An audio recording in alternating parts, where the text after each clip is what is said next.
Hello everyone, welcome to Sri Ram's IAS YouTube channel. This is your mentor Arzu Kakkar. I hope you all are doing fine. Things are well at your place. So आज का session शुरू करते हैं जिसमें ये articles आपके सामने हैं and we'll talk about them in detail. Electricity 2024 report है, तो किसकी रिपोर्ट है, क्या है इस रिपोर्ट में, और मेंस के पॉइंट ऑफ व्यू से ये काफ़ी इंपॉर्टेंट आर्टिकल रहेगा। तो इसकी चर्चा हम करेंगे डिटेल के अंदर, जिसमें आई talk about international energy agency also, वो आपके प्रीलिम्स के लिए इंपॉर्टेंट हो जाएगा, राइट। इसमें काफ़ी आई वुड से फैक्ट्स हैं, फिगर्स हैं, डेटा है जो आपको आपके मेंस में, जैसे हम ना इसमें डिस्कस करेंगे कोल की डिमांड, चैलेंजेस, क्या अपॉर्चुनिटीज हैं फॉर इमर्जिंग इकोनॉमीज, ताकि आप अपने रिन्यूएबल सेक्टर में you have a balance growth, right. तो जीएस पेपर 3 से भी लिंक होता है, जीएस पेपर 2 से भी लिंक होता है। सो जब हम आगे बढ़ेंगे, जब इस आर्टिकल पे आएंगे, तो I talk about it, GS paper 3 and GS paper 2। सुबिका पेंटिंग होमवर्क आपको मैं यहीं दे देती हूँ। एक है आपकी पेंटिंग्स, और ये होमवर्क ऐसा है कि कुछ नया नहीं है, मैंने ऑलरेडी 2-3 बार ये दिया हुआ है जब जब पेंटिंग्स न्यूज में आई है। बार बार आपको मौका मिल रहा है, तो अब ये मौका मत गवाओ। अपना आर्ट एंड कल्चर से पेंटिंग्स का जो सेक्शन है वो कवर कर लो, आपको फायदा ही होने वाला है। सो सुबिका पेंटिंग्स के बारे में पढ़ लेना। ये पेंटिंग्स के बारे में मैं बता दूंगी, आप इन जनरल पेंटिंग्स जो बाकी पेंटिंग्स हैं वो पढ़ लेना, आपके जीएस पेपर 1 और आपके प्रीलिम्स के पॉइंट ऑफ व्यू से इंपॉर्टेंट है। Then you have Thanthai Periyar wild life sanctuary, कहाँ पड़ती है, फ्लोरा फना, वेजिटेशन, रिवर जुड़ी हुई जो भी सारी डिस्कशन है वो करेंगे, आपको देखना है मैप में। Then you have animal husbandry infrastructure development fund, GS paper 2 से भी लिंक कर सकते हो इसको, जब इसके आर्टिकल पे आएंगे तो I talk about it in detail. Payment banks, अगर आपने शॉर्ट वीडियो देखी हो कल जो चैनल पे आई थी, दैट वाज रिगार्डिंग पेटीएम। तो जो भी आरबीआई बेसिकली जो पेटीएम की सर्विसेज हैं वो बाय 29 जनवरी वो बंद हो जाएंगी, as far as the notification is concern by RBI, right. तो मैंने आपको बोला था कि जब पेटीएम पेमेंट बैंक की बात हो रही है तो I discuss about payment banks.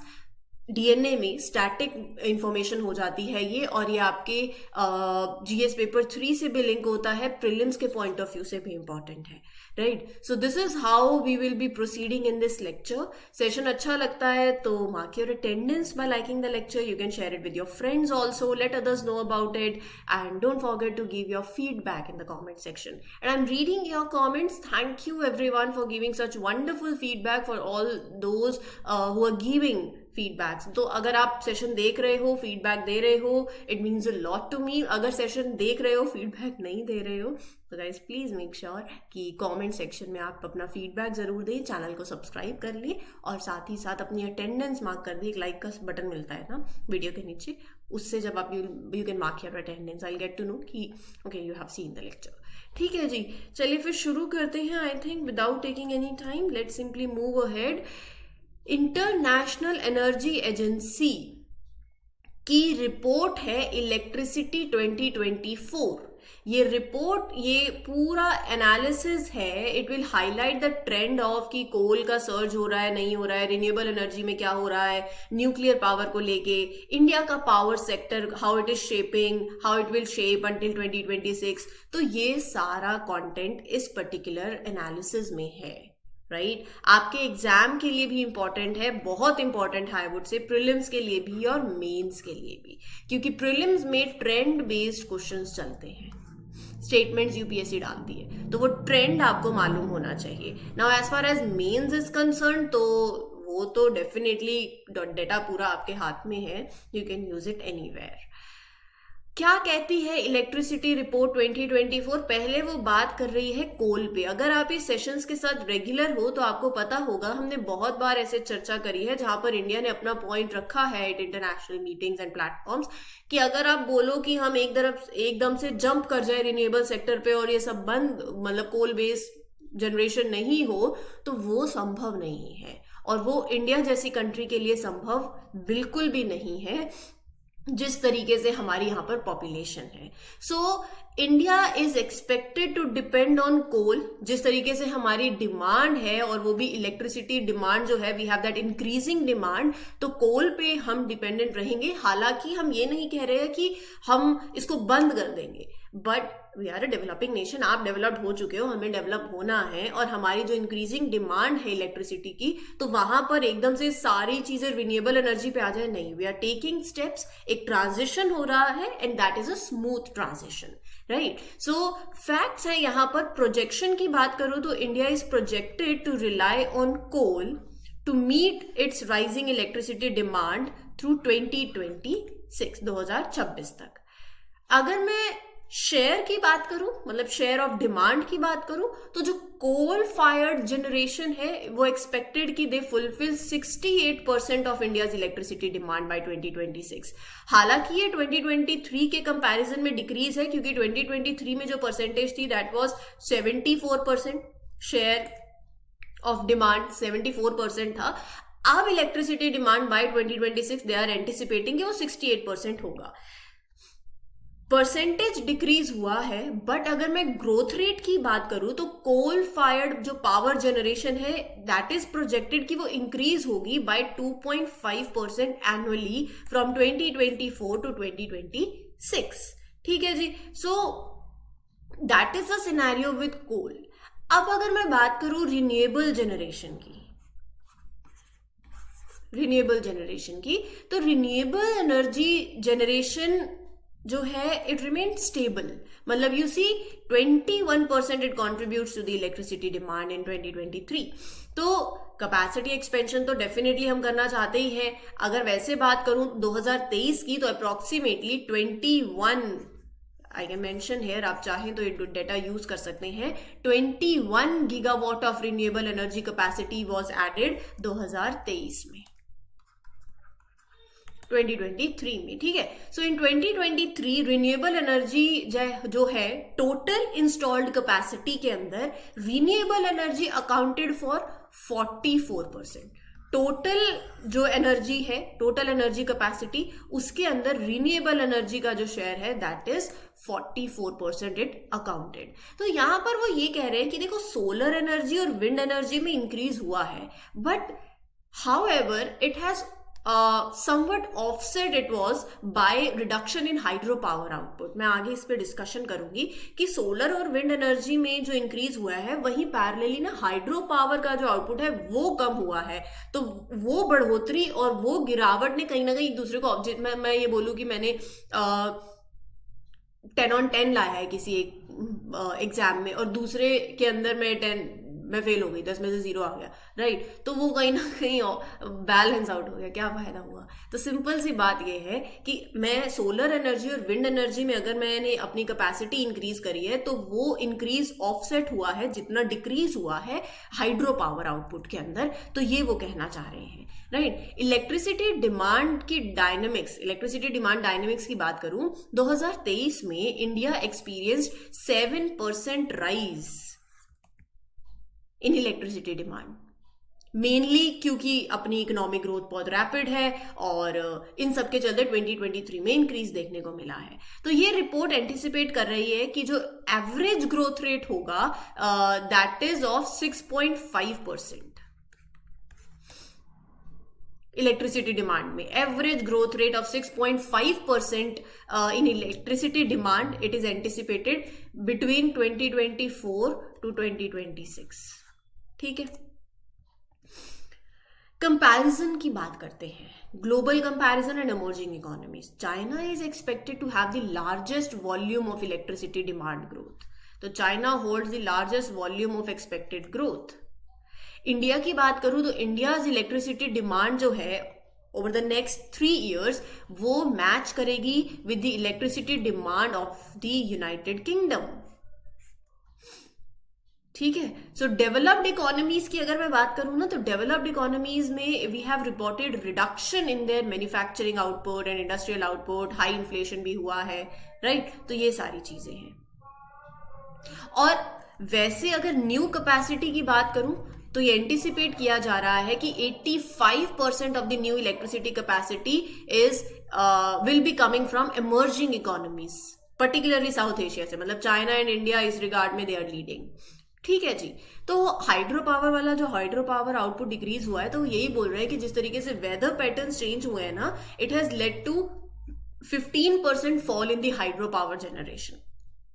ठीक है। So government mandated blending a minimum of 6% of the imported coal with domestic coal until March 2024, कि आप 6% मिनिमम ऑफ 6% जो है you are going with blending of it, minimum 6% of imported coal with domestic coal, ताकि steady power supply जो है वो ensure हो। ठीक है जी। तो अब एक तरफ हमने सोलर पावर देखा, विंड पावर देखा, हाइड्रो पावर देखा, बट देखो अपने को एफर्ट्स को डाइवर्सिफाई करना है। जब मैं रिन्यूएबल एक्सपेंशन की बात कर रही हूं, wind power capacity, solar power capacity increase हो रही है, efforts are being made, but at the same time efforts are also being made to develop hydro power and nuclear power projects, diversification efforts, right. तो nuclear power search की बात करूं तो over half of the nuclear power plants planned globally between 2024-2026 में they are in China and India. International energy agency predict करती है कि global nuclear generation जो है it will be almost 10% higher in 2026। 2023 के कंपैरिजन में न्यूक्लियर एनर्जी जनरेशन जो है वो 10% हाई होगी 2026 के अंदर। इंडिया ने 2022 में प्लान्स अनाउंस किए थे, न्यूक्लियर कैपेसिटी को ट्रिपल करना है बाय 2032, एम किया to add 13 gigawatt and 6 gigawatt currently under construction. ठीक है। तो India announced plans in 2022 to triple its nuclear capacity by 2032, which was aiming to add about 13 gigawatt. 6 gigawatt is currently under construction. तो current status ये है India का कि India operates about 23 nuclear reactors and it is providing about 2% of the country's electricity. So कहने का मतलब ये है कि we are taking steps, we are into it, but अगर आप ये बोलो कि एकदम से ही चीजें हो जाए, कोल बेस कुछ भी नहीं हो, प्रोडक्शन नहीं हो, तो ऐसे बात नहीं बन सकती। ठीक है जी। अच्छा, मैं ना आगे इस आर्टिकल पे जाने से पहले, ये पेंटिंग पे जाने से पहले, I want to discuss about international energy agency also. ठीक है, क्योंकि आपके प्रीलिम्स के लिए इंपॉर्टेंट हो जाता है। अच्छा, आप मुझे कमेंट सेक्शन में एक चीज बताओगे, चलो इंडियाज रिन्यूएबल एनर्जी टारगेट क्या है? इंडियाज रिन्यूएबल एनर्जी टारगेट क्या है वो आप कमेंट सेक्शन के अंदर बताएंगे। ठीक है, मतलब हम non fossil fuel energy capacity कितनी जा रहे हैं by 2030, net emission, zero emission target हमारा कितना है, ये सारी डिस्कशन आप करोगे। पॉइंट्स हैं, 2-3 पॉइंट्स से आप मुझे बताओगे कि कितना, मतलब what is the target of India with respect to renewable energy. Short term long term targets दोनों बता सकते हो, क्योंकि 4 पॉइंट्स ही हैं। इंटरनेशनल एनर्जी एजेंसी कब क्रिएट हुई थी? 1974 में। ठीक है जी। सो यहां पर अगर आपसे पूछे इसका हेडक्वार्टर, हाँ हेडक्वार्टर पता होना चाहिए, पेरिस फ्रांस के अंदर। मेजर इसकी publications world energy outlook report, India energy outlook report, world energy investment report, ये सारी रिपोर्ट्स इसकी हैं। इसके अंदर कितने मेंबर्स हैं? 31 मेंबर कंट्रीज हैं, 13 एसोसिएशन कंट्रीज हैं इंक्लूडिंग इंडिया एंड 4 असेशन कंट्रीज हैं, right. So candidate country to the IEA must be a member country of OECD। ये बहुत इंपॉर्टेंट है। इफ यू आर, मतलब अगर कोई भी कंट्री है that is a candidate to this IEA member, so उसको it must be a member of OECD। OECD के member हो then you can be the candidate of IEA। तो must word ना यूजुअली हमें लगता है यूपीएससी में स्टेटमेंट्स में गलत होता है, ये हमारे दिमाग में फिट हो चुका है, बट एक चीज समझने की है कि एक्सेप्शंस आर देयर। तो इसीलिए अगर आप ये सोचे कि मस्ट वाली स्टेटमेंट गलत ही गलत होने वाली है, सीधा आंख बंद करके क्रॉस लगा दे, तो वो मत कीजिएगा। कहीं ना कहीं एक्सेप्शंस होते हैं और वो एक्सेप्शंस पढ़ने से ही पता चलते हैं, हर जगह तुक्का नहीं चलता। Manipur boast a rich cultural heritage but some of its invaluable art forms like Subika paintings are on the brink of extinction। तो नेग्लेक्ट की वजह से, कारण नेग्लेक्ट है, और नेग्लेक्ट की वजह से कुछ पेंटिंग, जिसमें से एक सुबिका पेंटिंग है, it is on the brink of extension. आप देख सकते हो ऐसी कुछ पेंटिंग्स होती हैं। आई टॉक अबाउट जो द कल्चरल मोटिव्स है। सो इस तरीके की ये पेंटिंग्स हैं, व्हाट ऑल दे डिपिक्ट और क्या कुछ होता है इस पेंटिंग्स में, लेट्स टॉक अबाउट इट। एक स्टाइल ऑफ पेंटिंग है जो कि लिंक्ड है विद माइती कम्युनिटी, और पिछले साल माइती कम्युनिटी काफी न्यूज में रही है, बहुत आर्टिकल्स आए हैं और हमने पूरी आर्टिकल्स की डिस्कशन करी है। मणिपुर में माइती कम्युनिटी को लेके सबको ही पता है, सुर्खियों में रही। सो सुबिका पेंटिंग जो है, it is link to this community, उनकी कल्चरल हिस्ट्री से belong it links to, and it is surviving through its 6 manuscript, Subika and Subika Laishaba. तो ये कुछ 6 मैन्युस्क्रिप्ट्स हैं। देखो, याद तो मैं क्या बोलूं, एक बार पढ़ना हर चीज चाहिए। सुबिका हो गया, सुबिका अचौबा, सुबिका लेशाबा, सुबिका चौदित, सुबिका चैथिल, और सो ये these are the 6 manuscripts, right. जैसे ठेंगराखेल सुबिका, ये सारी। तो अब जिसकी हम बात करेंगे ना, that is Subika Laishaba, right. तो बात करते हैं, ये सारी आर्ट फॉर्म्स हैं। This art form survives through this 6 manuscripts, and there isn't any specific founder that is mentioned. मतलब एक्सपर्ट्स ये बिलीव करते हैं कि ये जो सुबिका पेंटिंग्स हैं, they may have existed when writing tradition was introduced in the state. ठीक है जी।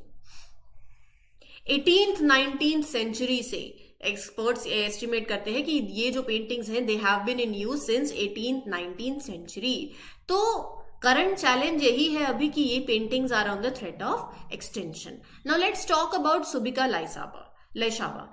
It is a type of painting जिसमें it involves creating cultural motives.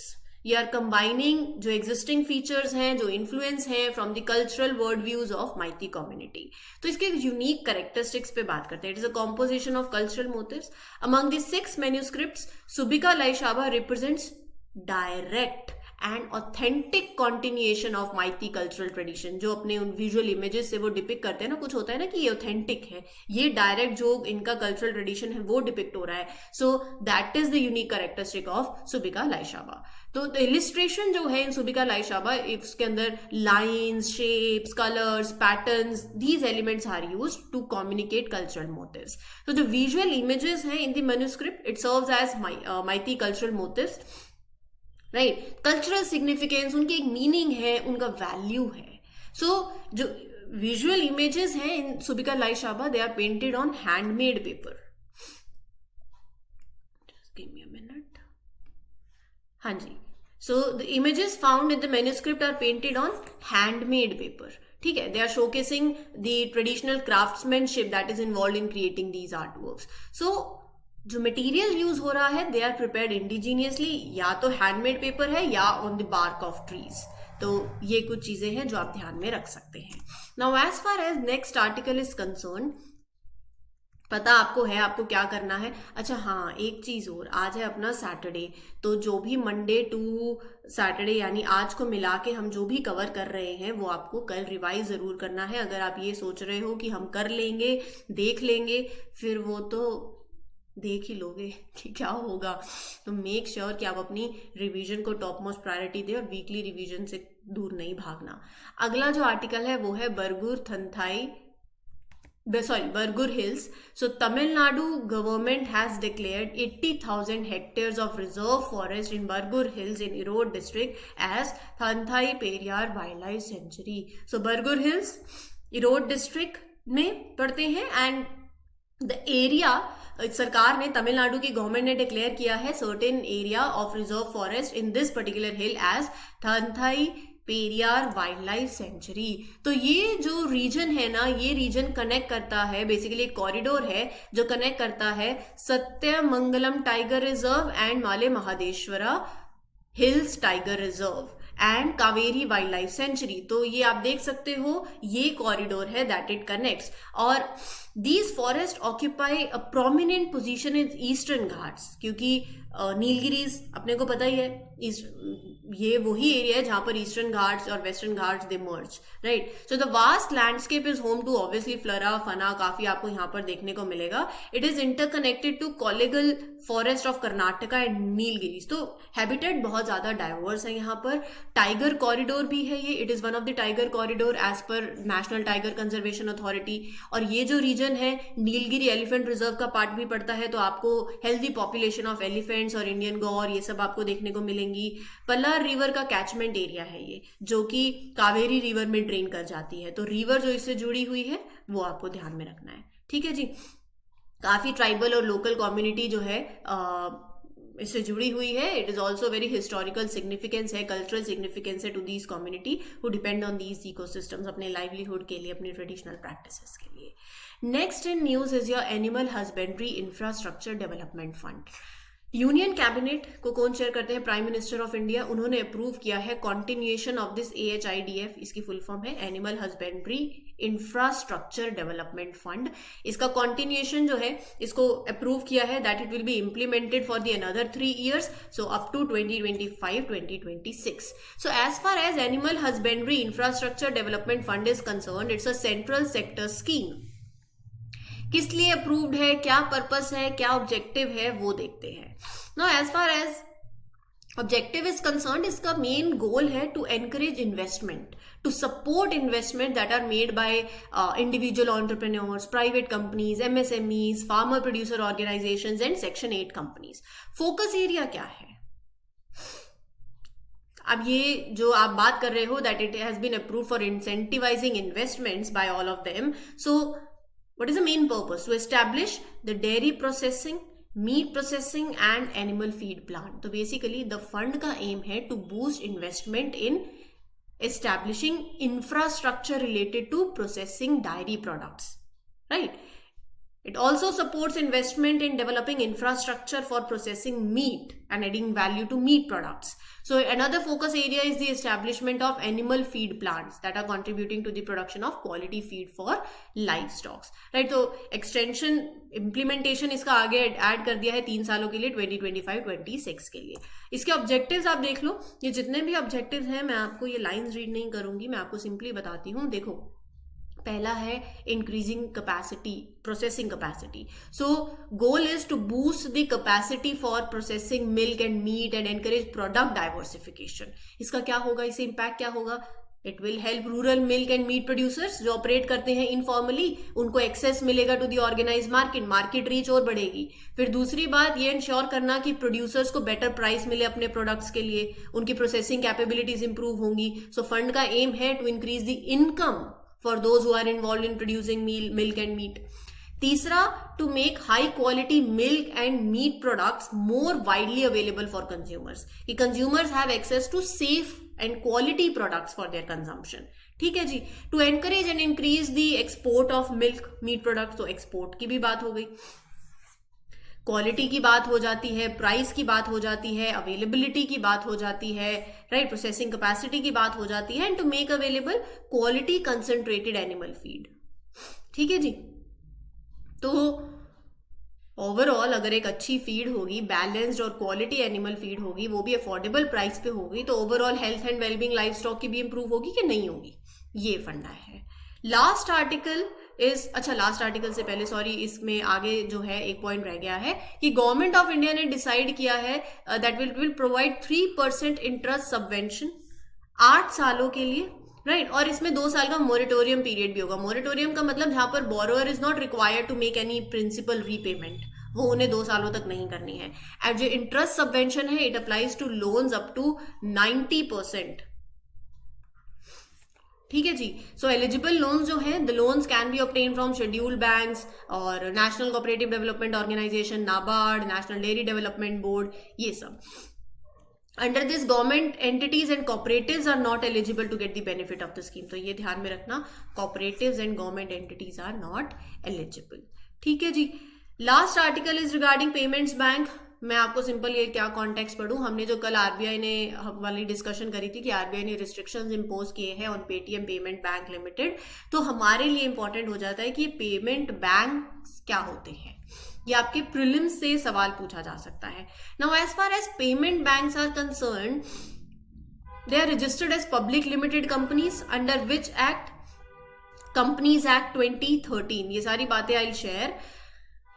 Payment banks regular banks की तरह ही होते हैं बट स्मॉलर स्केल पे ऑपरेट करते हैं. और क्रेडिट रिस्क में ये they are not involve. So Nachiket Mor committee की रिकमेंडेशन पे it was set up. They are not involve in any credit risk. तो इनका ऑब्जेक्टिव बेसिकली क्या है? फाइनेंशियल इंक्लूजन को प्रमोट करना.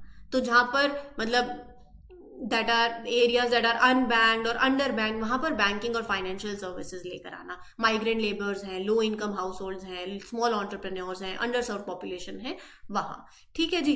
तो as far as registration and licensing is concern, registered as a public limited company under companies act, ये रहा.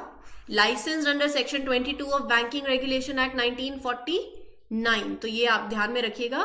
दे are licensed under it. Payment banks are governed by various laws. Banking regulation act हो गया 1949 का, RBI act 1934, foreign exchange management act 1999. इसके features के बारे में बात करते हैं. यूनिवर्सल बैंक से अलग है. They have a special focus and specific focus और ऑपरेट करते हैं स्मॉलर स्केल पे. मैंने आपको बताया क्योंकि इनका स्केल ऑफ ऑपरेशन स्मॉल है. They are design to offer basic financial services and there is a requirement for payment bank कि minimum paid up equity capital हो ऑफ 100 करोड़. ठीक है जी. सो द प्रोमोटर मतलब those who are establishing the payment bank, they are required to contribute at least 40% of the paid up equity capital initial stages में for the first 5 years. तो activities क्या perform कर सकते हैं? ये डिपॉजिट ले सकते हैं अप टू 2 लाख. ठीक है. They can be in the form of savings and current accounts. जो मनी ये रिसीव करते हैं as deposit, it can be invested but only in secure government securities. Time deposits भी also 25% of the deposit balance can be placed as time deposits. बाकी ये remittance services, mobile payments, transfer, purchase, ATM cards, debit cards, net banking, third party fund transfer, they can offer these various services. ठीक है. क्या नहीं perform कर सकते? एक तो लोन इशू नहीं कर सकते, क्रेडिट कार्ड्स इशू नहीं कर सकते कस्टमर को. They can not accept time deposits, मतलब they don't take fixed deposits and they're not allowed to accept deposits from non-resident Indians. Payment banks are restricted from establishing subsidiaries also for non-banking financial activities. So क्योंकि उनका जो focus है that is only limited to specified banking services, right? तो क्या कर सकते हैं, क्या नहीं कर सकते, और कहाँ से बेसिकली कौन सा लॉ इनसे जुड़ा हुआ है, कौन सी रेगुलेशन इनसे जुड़ी हुई है, वो I have shared with you. कोई डाउट हो you can ask me in the comment section. Fact है, ध्यान में रख लीजिए, प्रीलिम्स के पॉइंट ऑफ व्यू से स्टेटमेंट बन सकती है बस. For more such information do subscribe to Shriram's IAS. Any doubt do ask me in the comment section. Session अच्छा लगा है do let me know in the comment section. And Saturday जो है तो मंडे टू सैटरडे वाली अपनी weekly revision जरूर कर लें. This is your mentor Arsu Kakkar signing off. Happy learning everyone. All the best. Take care. Thank you.